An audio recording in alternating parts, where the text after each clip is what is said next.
Hola amigos de Hablando Jurídicamente, el día de hoy me encuentro con el doctor Alejandro Campo. Es un placer tenerte aquí en nuestro canal hablando de temas prácticos y sobre todo un tema muy interesante que es la conciliación administrativa. Sebastián, muchas gracias por la invitación. Hablando Jurídicamente, muchísimas gracias por la invitación a este video. Bueno Alejandro, consideramos que es una etapa muy importante que nos relaciona directamente en el ámbito administrativo cuando correspondemos frente a juzgados y a tribunales.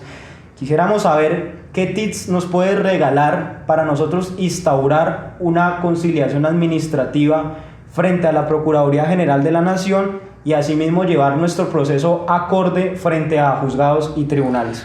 Lo primero que yo, recomendaría es que se tengan todo el acopio probatorio que se va a llevar también al proceso, a la demanda contenciosa administrativa. Y primero, que esa conciliación prejudicial que se estructure es el marco, es la base para ir al proceso contencioso administrativo. Es decir, ese escrito de conciliación que vamos a presentar o que vamos a tener antes sirve para la demanda que se va a presentar a posteriori. Es decir, no hay necesidad de volver a elaborar o estructurar todo el escrito de demanda, sino que ya ese nos da un avance. Entonces digamos que ese es un muy buen elemento para tener presente. El escrito en sí nos sirva para, obviamente con los ajustes posteriores que hay que hacerle, porque ya estamos ante un juez y digamos que hay unas pruebas que pedir que hay que anexar o adicionar al escrito de demanda. Pero nos complementa mucho y nos ayuda mucho en factores de tiempo tener un buen escrito y un buen documento, además de todos los elementos probatorios desde la prejudicial.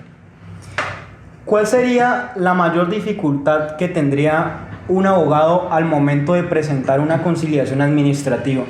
Yo diría que no debería tener dificultad. La conciliación prejudicial es un paso elemental, ¿sí? Pero de pronto la dificultad que uno sí encuentra en algunas conciliaciones por el conocimiento que tenemos frente a la Procuraduría en diferentes diligencias, es que a veces presenta la conciliación prejudicial sin ningún tipo de estimación razonable de la cuantía, presentan la conciliación prejudicial con unos hechos muy superficiales y dejan de lado que lo que se presenta en la prejudicial tiene que coincidir con lo que va a ir a la demanda, porque de alguna manera eso garantiza también el derecho de contradicción y defensa que se va a tener en el juicio y además también garantiza que con las mismas condiciones que la entidad convocada pretendía conciliar, sean las mismas que se van a ir a juicio. Además, porque sabemos que cuando se da la audiencia inicial, pues la audiencia inicial tiene como una de sus fases dentro de esa etapa la conciliación. Otra vez se intenta conciliar. Entonces, ese ámbito de conciliación pues tenga las mismas propuestas o las mismas reglas que tenía la prejudicial. ¿Cuál consideras tú que debería ser uno de los pasos más importantes que debe contener este escrito? La estimación razonable de la cuantía, los hechos sin duda, los hechos tienen que ser muy precisos y los elementos de prueba. Es que la conciliación en últimas, aunque el Estado es un pésimo conciliador, el Estado no le gusta conciliar, prefiere ir a pleito, concilia extrañamente muy pocos casos. Por ejemplo, cuando estamos frente al marco de reparación directa, casi nada lo concilia en reparación directa, pero lo que uno debe intentar es convencer a la entidad con unos buenos elementos de prueba. No es lo mismo conciliar un proceso ejecutivo, por lo menos los que van contra los municipios que requieren de la conciliación prejudicial, como conciliar un caso, por ejemplo, de accidente por hueco en vía o privación injusta de libertad o eventos de responsabilidad subjetiva o objetiva que están sometidos a un juicio, a debatir la responsabilidad del Estado. Entonces, digamos que dependiendo del asunto que se tenga, asimismo deberá tratar de convencerse a la entidad de la conciliación. Un pilar que acabas de mencionar y quiero resaltar en esta conversación es el siguiente. ¿Por qué al Estado se le dificulta tanto conciliar una problemática a la cual es convocado? Miren, una que resultó siendo mentirosa con el paso del tiempo, cuando recién inicia este tema de la conciliación obligatoria, porque la conciliación sí existe desde mucho tiempo atrás, pero cuando se volvió obligatoria a partir de la Ley 285 del 2009, artículo 13, era el tema de si proponemos conciliación, en consecuencia nos van a iniciar un proceso de investigación disciplinaria y fiscal por detrimento patrimonial, etcétera. Ya en el decreto 1069, en uno de sus artículos precisa que la conciliación que haga la entidad o la propuesta que haga el comité de conciliación no significa que tengan que iniciar un proceso disciplinario, y mucho menos de control fiscal, y tanto menos penal por si está la incursión en alguna conducta penal. Pero yo digo que ahora la entidad no concilia es simplemente porque prefiere irse a juicio o porque patrimonialmente prefiere que el dinero que se vaya a gastar en una eventual conciliación pues lo alargue en el tiempo y que digan, no, pues que esto como se va a conciliar, el proceso va a durar 5, 6, 7 años o tal vez más, pues que otro lo pague y que otro presupuesto se le asigne a ese proceso. En el ámbito administrativo es importante resaltar que la conciliación como tal es uno de los pilares significativos para agotar la vía gubernativa frente al Estado. Entonces, ¿qué consejo le podrías dar a los colegas que nos ven en Hablando Jurídicamente frente a cómo afrontar este escrito y cómo llevarlo a cabo con fundamentos jurídicos?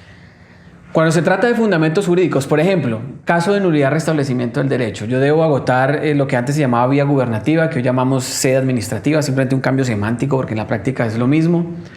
Ese agotamiento de sede administrativa previo a la conciliación, pues implicará que en la sede administrativa se agotó reposición o apelación o alguno de los dos recursos. Ese agotamiento ya va con una estructura argumentativa. Esa estructura argumentativa yo la tengo que llevar también a la conciliación prejudicial porque el Estado no me va a conciliar sobre el imaginario, sino sobre aspectos de mis argumentos, ahí sí en nulidad, que le lleven a convencer a decir, no, conciliemos en este caso en nulidad con el convocante porque la estructura argumentativa convence y porque los hechos también llevan a que, aunados con la parte jurídica, pues logremos tener una estructura muy clara para convencer al Estado. ¿Sí? Pero en definitiva, como les digo, el comité de conciliación es el que decide y en muy pocos casos el Estado concilia. Yo recuerdo unas estadísticas de la Procuraduría de hace varios años, no sé cuáles en las actuales, donde las conciliaciones por parte del Estado no superan el 4%, de un 100%. ¿Sí? Es decir, que de cada, digamos, 100 procesos solo se concilian 4. Y las conciliaciones que eran parciales, si mal no recuerdo, llegaban como al 7%. O sea que es algo ínfimo frente al desgaste que implica para el Estado, frente al tema del cuidado del ambiente, porque es que esto implica tener más papel, gastar innecesariamente más papel, porque lo que usted presenta a la prejudicial vuelve y lo presenta ante el juez, esos traslados y demás. Entonces implica un desgaste innecesario, creo yo. Bueno, doctor Alejandro Campo, es un placer tenerte con nosotros aquí, hablando desde la práctica y la experiencia que tienes en el ámbito administrativo. Para los chicos de Hablando Jurídicamente, para toda la gente que nos sigue a nivel nacional e internacional, nos complace que nos estés hablando de un tema tan importante en nuestro país y quizás también en otros países pueda funcionar de una forma singular o similar al de nosotros.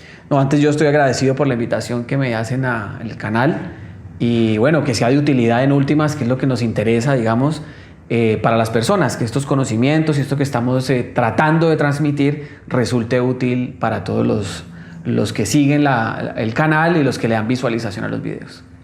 En la descripción vamos a dejar la cuenta y el canal del doctor. Él tiene videos muy importantes sobre la teoría administrativa y otros campos en el cual él se desempeña, para que ustedes también lo sigan, estén conectados con el doctor. Últimamente pues estamos generando contenido a través de nuestro canal, desde la plataforma también del doctor Alejandro Campo.